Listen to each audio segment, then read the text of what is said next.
Income tax में हमारा topic चल रहा था income from other sources, Hindi में कहते हैं अन्य साधनों से आय। यह इसका पार्ट सेकंड है और पार्ट फर्स्ट मैंने अपलोड कर चुकी हूँ इसका।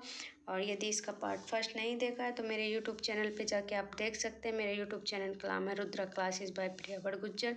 तो चलिए क्वेश्चन स्टार्ट करते हैं। और पार्ट फर्स्ट में मैंने इसके रूल रेगुलेशन और इसकी थोड़ी सी थ्योरी बताई है। और रूल रेगुलेशन देखना इसका बहुत ही ज़रूरी है क्योंकि तभी यही क्वेश्चन आपको समझ में आएगा। तो चलिए स्टार्ट करते हैं। क्वेश्चन हमें दिया है कि फर्स्ट पॉइंट है इसमें, संसद के रूप में उसे 4000 प्रति मास मासिक वेतन मिला तथा संसद के सत्र में उपस्थित होने का दैनिक भत्ता 20,000 रुपये प्राप्त हुआ। अब जो संसद का कोई भी सदस्य होता है, एमएलए हो या एमपी हो, उनकी सैलरी तो टैक्सेबल होती है इनकम फॉर अदर सोर्सेज में, लेकिन जो उनके अलाउंस होते हैं, भत्ते होते हैं, वो एग्जेम्प्ट कहलाते हैं। तो यहाँ पे जो इसकी सैलरी है, salary as member of parliament, तो हमने क्या करना है, मासिक है तो 4000 इंटू 12 तो 48,000 इसकी सैलरी आ जाएगी, जो कि हमने यहाँ पे फॉर्मेट का पैटर्न में बता चुके कि किस तरह का इसका फॉर्मेट है। तो यहाँ हमने लिखा salary of member of parliament 4000 into 12, तो ये हो गया 48,000। अब ये जो इसके भत्ते दिए गए हैं, अलाउंस दिए गए, ये एग्जेम्प्ट होते हैं, तो हम यहाँ क्वेश्चन में डाल देंगे एग्जेम्प्ट अलाउंसेस, ये लिखे ही नहीं जाते। उसके पास निम्न विनियोग थे।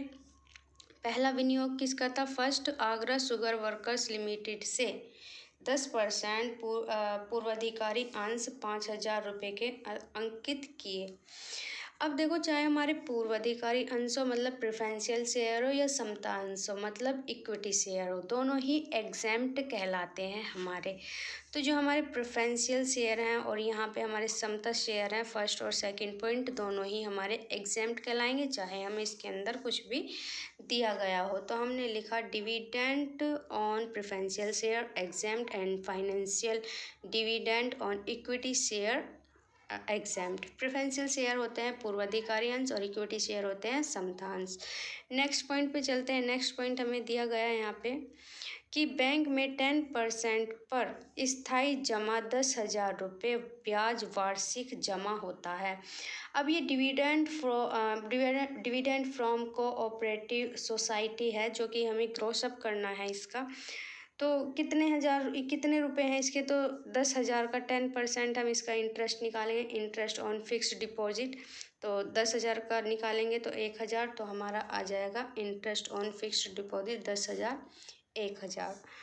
उसके बाद हमारा आता है नेक्स्ट पॉइंट कि एक सहकारी समिति से उसे 500 लाभांश प्राप्त हुए, मतलब डिविडेंड फ्रॉम कोऑपरेट सोसाइटी कितना? 500। तो हम यहाँ डाल देंगे डिविडेंड फ्रॉम कोऑपरेटिंग सोसाइटी कितने मिले उसे?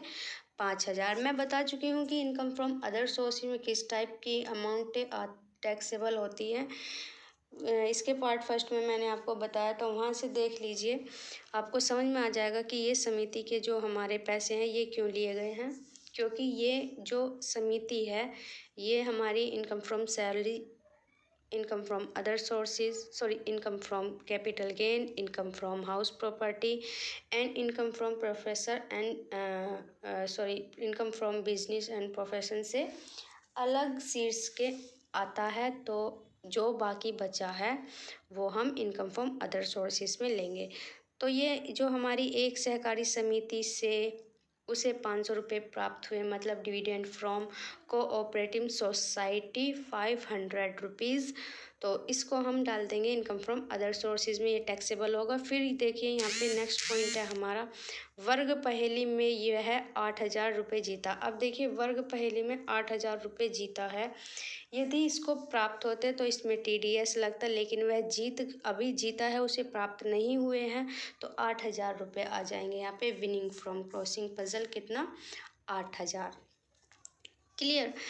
ये भी हमारा इनकम फ्रॉम अदर सोर्सेज में आएगा। पार्ट फर्स्ट इसका ज़रूर देखें, मैं फिर से कह रही हूँ आपसे, तो ये क्वेश्चन आपके लिए बहुत इजी हो जाएगा। फिर है कि 1 दिसंबर 2012 को उसने अपना मकान बनवाने के लिए एक भूमि खरीदी। अब उसने भूमि खरीदी या बेची, उससे हमें मतलब नहीं है। धन की कमी के कारण वह अपना मकान नहीं बनवा सका। उसने 1 नवंबर 2012 को यह भूमि 150 रुपये प्रति माह की दर से देखी। अब देखो फाइनेंशियल ईयर होता है हमारा 1 अप्रैल से 31 मार्च तक। तो नवंबर से उसने अपना मकान किराए पर उठाया है, लेट आउट किया है, तो नवंबर से 31 मार्च तक लगाएंगे। नवंबर, दिसंबर, जनवरी, फरवरी, मार्च, कितने महीने होते हैं? ये 5 महीने होते हैं। तो जो हमारा ये कहलाएगा income from land for 5 month. कितने किराए पे उठाया यहाँ पे? इनकम फ्रॉम लैंड जो है किराए पे उठाया उसने 5 महीने उठाया, नवंबर से लेके 31 मार्च तक। तो 150 इंटू 5 आ जाएगा ये 750। नेक्स्ट पॉइंट है हमारा, उसने मिस्टर के को मशीनरी फर्नीचर के साथ भवन भी 5,000 रुपये प्रति माह किराए पर उठाया है। तो हमारा आ जाएगा यहाँ rental income from machine furniture and building 5,000 into 12 कितना? 60,000। उसके बाद आगे यहाँ पे लिखा है, उसने गत वर्ष में मशीन तथा भवन की मरम्मत के लिए 1,500 रुपये और संपत्ति के संबंध में गत वर्ष में उसका ह्रास लगा। देखो जो भी हम अदर सोर्सेज में इनकम होती है वो इनकम कमाने से, मान लो हमने ये जो भवन है 60,000 का, जो हमारा 5,000 इंटू 12 60,000 की जो हमारी इनकम हुई है। अब इस इनकम को कमाने के लिए हमने 1,500 रुपये खर्च किए, तो हम ये जो 60,000 है इसमें से 1,500 रुपये घटा देंगे। और जो हमारी संपत्ति, ये जो हमारी संपत्ति है मशीन फर्नीचर तथा भवन, ये सब हमारी संपत्ति हैं। इस संपत्ति से हमने 60,000 रुपये कमाए हैं और साथ ही 1,500 रुपये उसकी मरम्मत में खर्च किए हैं और 10,000 का उसमें ह्रास आया है। 10,000 रुपये का ह्रास होता है डेप्रिसिएशन।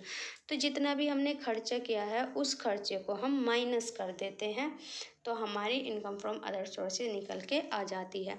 तो देखो यहाँ पे जो माइनस करेंगे, लेस रिपेयर एक्सपेंस कितना है? 1,500 और डेप्रिसिएशन कितना है? 10,000। तो 1,500 और 10,000 11,500।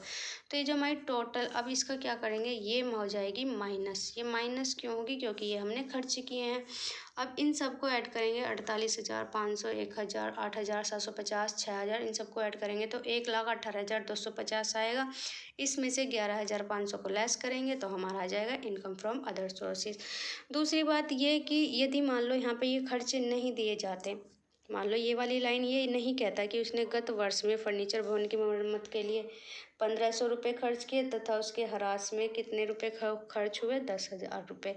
यदि ये लाइन नहीं कहता तो ये जो 60,000 है, 60,000 यहाँ आ जाता ये, और यही हमारी ये जो हमारी इनकम आई है ये हमारी इनकम फ्रॉम अदर सोर्सेज कहलाती। लेकिन हमने खर्चा भी किया है इसमें, तो ज़रूरी नहीं है अब इसमें ही खर्चा हो। जब हमने पजल दी थी उसमें खर्चा हुआ तो उसकी अमाउंट माइनस करनी पड़ेगी। मान लो 8,000 रुपये जीतने में मेरे 750 रुपये खर्च हुए, या 3,000 रुपये मेरे खर्च हुए, तो 8,000 में से मैं 3,000 को लेस करके 5,000 टैक्सेबल में दिखाऊंगी।